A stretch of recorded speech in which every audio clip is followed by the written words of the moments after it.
Sebelumnya Ibu absen dulu ya. Kamulia, Hadir Bu. hari ini Upi, Hadir. Rizka Hardianti, Hadir. Reswati Hasanah, Hadir.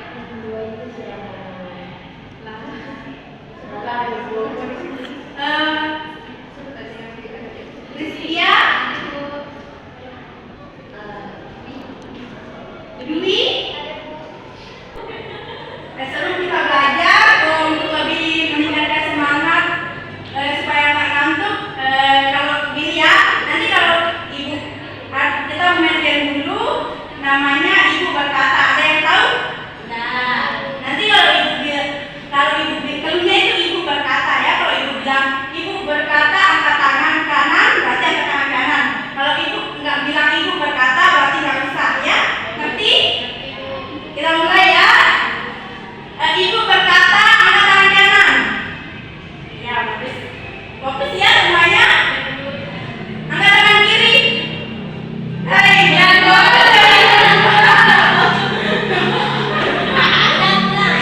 Lagi ya. Ibu berkata pegang kepala. Ibu berkata pegang hidung. Baiklah, karena semuanya udah fokus, sekarang ada yang tahu kita mau belajar tentang apa? Kedaulatan negara Republik Indonesia. Ya, ada yang tahu apa itu kedaulatan? Kemudian, Tidak Bu. Yayu, nggak ada yang tahu? Tahu Bu. Jadi kedaulatan itu kekuasaan tertinggi ya. Nanti lebih jelasnya kita bahas di materi selanjutnya ya. Nah baik, setelah kalian menjawab pertanyaan yang telah Ibu berikan, jadi pentingnya kita mempelajari materi pada hari ini adalah untuk mengetahui kedaulatan yang ada di negara kita ini, serta bagaimana prinsip-prinsip kedaulatan yang ada di Indonesia, serta apa itu demokrasi, prinsip-prinsip demokrasi, asas-asasnya, serta macam-macam demokrasi yang ada. Baiklah, di sini Ibu akan membacakan mengenai tujuan pembelajaran kita pada pertemuan hari ini, yaitu melalui kegiatan dasar religius serta didik. Yang pertama, berperilaku beriman dalam pembelajaran bentuk dan prinsip kedaulatan NKRI. Yang kedua, berperilaku syukur atas bentuk dan prinsip kedaulatan NKRI. Yang selanjutnya, melalui kegiatan pembiasaan sosial. Yang pertama, menunjukkan sikap disiplin dalam pembelajaran bentuk dan prinsip kedaulatan NKRI. Yang kedua, menunjukkan sikap gotong royong dalam pembelajaran bentuk dan prinsip kedaulatan NKRI. Dan yang terakhir yaitu menunjukkan sikap tanggung jawab dalam pembelajaran bentuk dan prinsip kedaulatan NKRI. Selanjutnya mengenai penilaian, di sini Ibu akan mengambil dari penilaian sikap, keterampilan, dan yang terakhir yaitu penilaian pengetahuan. Di mana nanti apabila ada yang aktif, nanti Ibu akan memberikan poin plus. Baik, untuk pertemuan hari ini kita akan membahas mengenai bentuk dan prinsip kedaulatan negara Republik Indonesia. Di mana seperti yang sudah dijelaskan tadi, kedaulatan itu merupakan hukum tertinggi. Di mana negara Indonesia di sini menganut kedaulatan rakyat. Yang landasan hukumnya yaitu pada pembukaan Undang-Undang Negara Republik Indonesia tahun 1945 alinea keempat, pasal 1 ayat 2 Undang-Undang Negara Republik Indonesia tahun 1945. Selain mengenal teori kedaulatan rakyat, negara Republik Indonesia dipertegas dengan kedaulatan hukum. Di sini bisa dilihat prinsip-prinsip mengenai kedaulatan negara Republik Indonesia, yaitu negara Indonesia adalah negara kesatuan yang berbentuk republik. Kedaulatan berada di tangan rakyat dan dilaksanakan menurut Undang-Undang Dasar. Negara Indonesia juga merupakan negara hukum.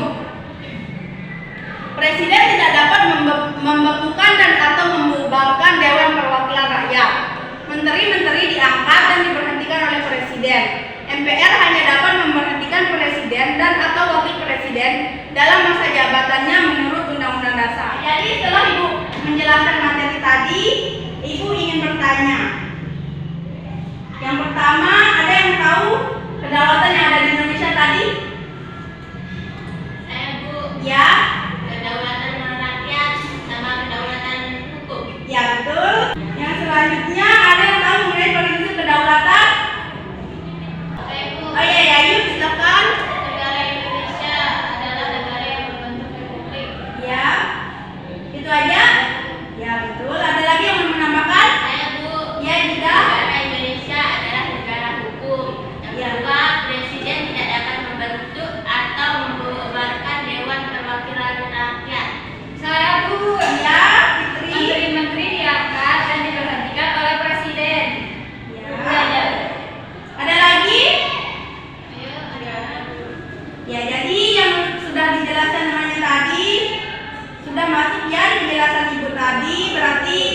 Hilangnya Pulau Sipadan dan Ligitan.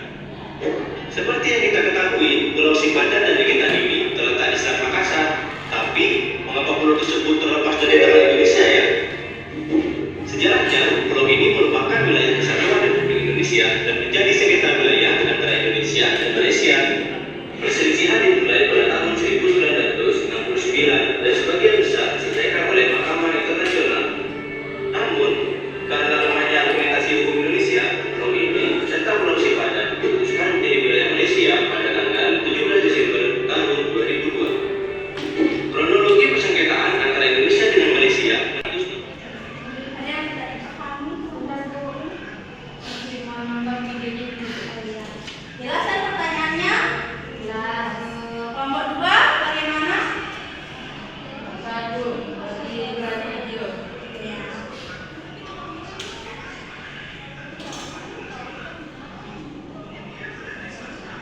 Kalau ada yang tidak jelas bisa ditanyakan ya.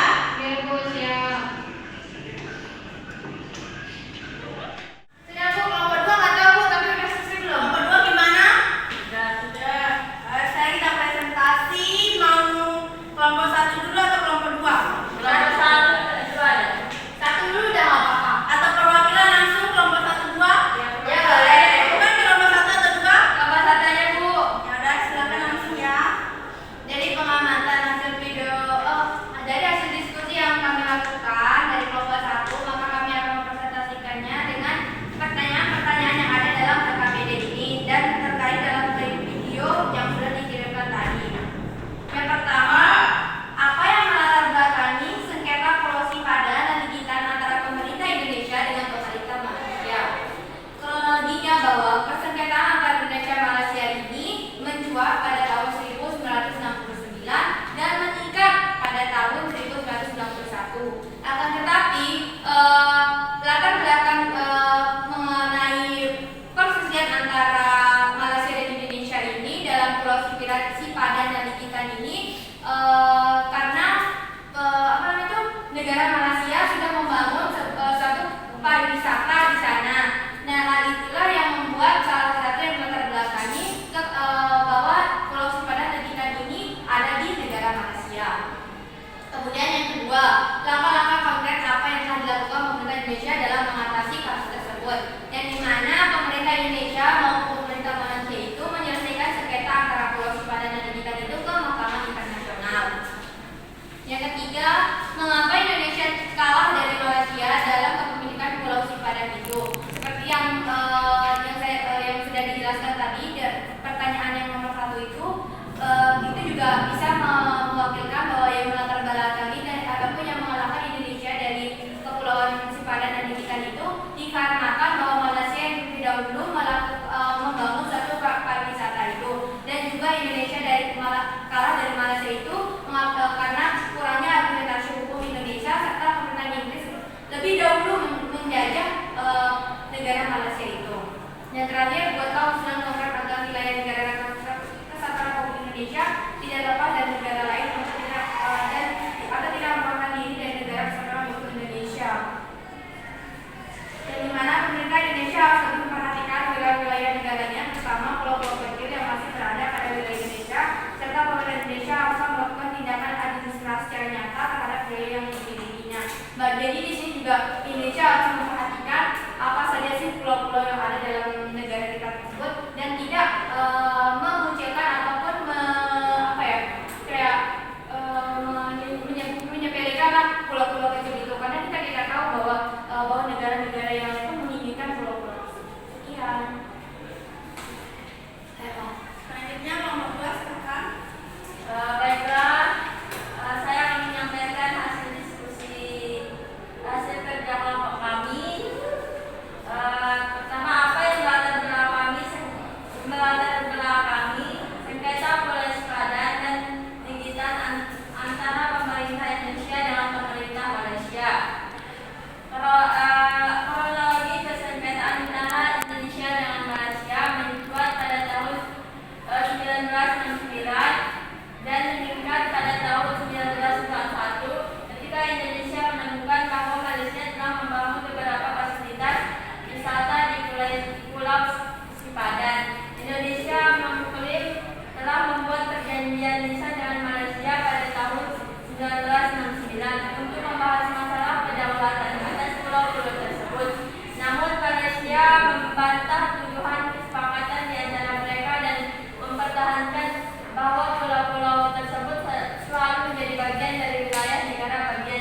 Sabah serta kedua negara belum membatasi zona maritim mereka di wilayah tersebut.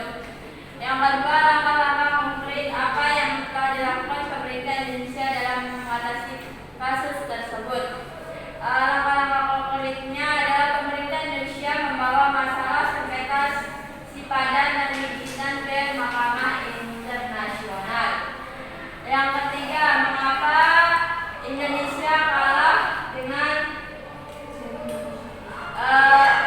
kalah dari Malaysia dalam kepemilikan Pulau Sipadan dan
terbagi menjadi tiga.